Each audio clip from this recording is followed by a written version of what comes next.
Welcome to the History AI podcast, where the past comes alive with facts, anecdotes, and a dash of humor. Here are your hosts, Chuck and Marco. Welcome back to the History AI podcast, where we dive deep into history's most intriguing events. I'm your host, Chuck. And I'm Marco. Today, we're going to unravel the mysteries and the truths behind the Boston Massacre. This event is a pivotal moment in American history, but there's more to it than meets the eye, right, Chuck? Absolutely, Marco. We'll explore the events that led up to that fateful night, the clash between the colonists and the British troops, and its monumental impact on the American Revolution. To truly understand the Boston Massacre, we need to rewind a bit and look at the bigger picture. It's the mid-1760s, and the American colonies are simmering with discontent. The root cause? British policies and taxes that many colonists found unjust and oppressive. That's right, Chuck. The Stamp Act of 1765 was a major spark. This law required that many printed materials in the colonies be produced on stamped paper produced in London, carrying an embossed revenue stamp. This was the first direct tax imposed by Britain on the colonists, and it hit a nerve. It wasn't just about the money, though. The Stamp Act symbolized a deeper issue: taxation without representation. The colonists had no say in Parliament, yet they were being taxed. This led to the famous rallying cry, "No taxation without representation." The Stamp Act was eventually repealed, but the relief was short-lived. In 1767, Britain passed the Townshend Acts, imposing taxes on common items like glass, paint, paper, and tea. The colonists saw this as another attempt by Britain to assert control over them. And don't forget the Quartering Act, Marco. This act required the colonies to provide housing and supplies for British troops. This wasn't just a financial burden, it was seen as an invasion of privacy and a symbol of British tyranny. Tensions escalated quickly. Protests and boycotts became common, and British goods were often shunned. The Sons of Liberty, a secret society formed to protect the rights of the colonists, became prominent, organizing demonstrations and inciting public opinion against British policies. In response, Britain sent more troops to the colonies, particularly Boston, to maintain order. But this only worsened the situation. The presence of British troops in Boston was a constant reminder of British control, and it aggravated the already strained relationship between the colonists and the British government. This volatile mix of political discontent, economic strain, and military occupation set the stage for the tragic events of March 5, 1770. As we'll see, the Boston Massacre didn't just happen out of the blue. It was the culmination of years of growing tensions and unresolved grievances. Let's delve into the details of the actual event, which was more a tragic culmination of tensions than a premeditated massacre. March 5, 1770, was a cold, snowy night in Boston. The city was a powder keg of tensions, with British troops stationed there to enforce the unpopular British laws. The incident began in a rather mundane way. A young wig-maker's apprentice named Edward Garrick called out to a British officer, Captain Lieutenant John Goldfinch, claiming he hadn't paid his bill. Goldfinch ignored him, but a nearby soldier, Private Hugh White, intervened, leading to a heated exchange. Things escalated when White struck Garrick with his musket. This assault quickly drew a crowd. Angry Bostonians, already resentful of the British military presence, began to gather, hurling insults and throwing snowballs and other objects at White. The situation worsened when more soldiers, led by Captain Thomas Preston, arrived to support White. The crowd, which now numbered in the hundreds, grew more aggressive, taunting the soldiers and daring them to fire. As the tension reached a fever pitch, a thrown object struck one of the soldiers, Private Montgomery, knocking him down. When he got up, he fired into the crowd, likely out of panic and confusion. This action set off a chain reaction. Accounts vary about whether Captain Preston ordered his men to fire. Some witnesses claimed they heard an order, while others insisted there was none. In the chaos, several soldiers fired their muskets. When the smoke cleared, 5 colonists lay dead or dying, including Crispus Attucks, who's often cited as the first casualty of the American Revolution.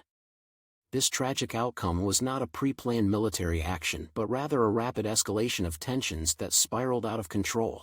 The event's immediate aftermath was a swirl of confusion and propaganda. Paul Revere's famous engraving, which depicted the scene as a calculated slaughter, was powerful but not entirely accurate. It played a crucial role in shaping public perception, both in the colonies and abroad. So, the Boston Massacre, as it came to be known, was less a massacre in the traditional sense and more an unfortunate and deadly clash born out of high tensions, fear, and misunderstanding. It became a symbol of British oppression and a catalyst for the growing revolutionary movement in the colonies. In the immediate aftermath of the Boston Massacre, the city of Boston was in an uproar. The deaths of the colonists intensified the already strong anti-British sentiment. The day after the shooting, under immense public pressure and fearing further violence, Governor Thomas Hutchinson of Massachusetts promised an inquiry into the incident and ordered the withdrawal of British troops from the center of Boston to Castle William on Castle Island. That inquiry led to the arrest of 8 British soldiers and their captain, Thomas Preston. Their trial would become a pivotal moment in colonial legal history. Interestingly, John Adams, a future president and a fervent patriot, agreed to defend the soldiers. He believed passionately in the right to a fair trial, a principle that was at the heart of the colonial legal argument against British rule. Adams' defense was masterful.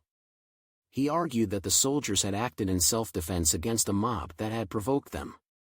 His use of witness testimonies and legal arguments swayed the jury. In the end, Captain Preston and 6 of his men were acquitted. 2 soldiers, who had fired directly into the crowd, were found guilty of manslaughter, not murder. They were branded on their thumbs as first-time offenders under English law. This outcome was controversial.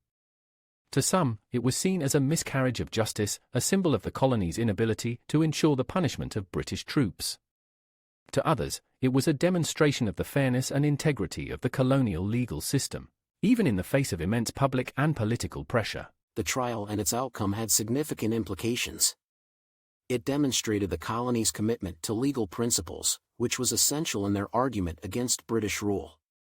The trial also highlighted the growing skill and sophistication of colonial lawyers like John Adams, who would become central figures in the struggle for independence. But the Boston Massacre itself continued to resonate. It was seized upon by colonial propagandists, most notably Sam Adams and Paul Revere, who used it to fuel anti-British sentiment. Revere's engraving, depicting the British soldiers as aggressors, was widely circulated and contributed to the growing revolutionary fervor. The event also had a lasting impact on public gatherings and protests in the colonies. It became a symbol of British oppression and the dangers of standing military forces in civilian areas. Annual commemorations of the massacre, known as the Boston Massacre Oration, became a forum for expressing opposition to British policies and played a significant role in shaping public opinion in the years leading up to the American Revolution. In essence, the Boston Massacre's aftermath was a complex mix of legal precedent, political propaganda, and public commemoration. It was a key moment in the colonial struggle for justice and rights, setting the stage for the larger conflicts to come. Before we continue, a quick word from our sponsor. From the mind behind the History AI podcast comes an electrifying journey into the past. A Ripple Through Time, Franklin's Folly. Dive into a tale where Benjamin Franklin, America's beloved inventor, takes an unexpected journey through time. But with his leap, he unleashes a powerful ripple. Now, with dark forces lurking in the shadows, harnessing this energy to shatter and enslave the world, it's a race against time. Will Franklin fix the future? Or will history rewrite itself? Uncover the secrets. A Ripple Through Time, Franklin's Folly. Time has never been more fragile. On Amazon now, and we're back. Remember, if you're enjoying this deep dive into history, rate, follow, and share our podcast. Your support helps us keep bringing history to life. As we wrap up, it's clear that the Boston Massacre was more than just a tragic event. It changed the world by setting the stage for a revolution that would give birth to a new nation. It's a reminder of how a single event can alter the course of history. Special thanks to our listeners for joining us on this journey through the past.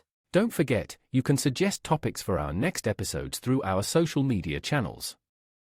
We love hearing from you. Until next time, this is Chuck and Marco, signing off from the History AI podcast. Stay curious and keep exploring history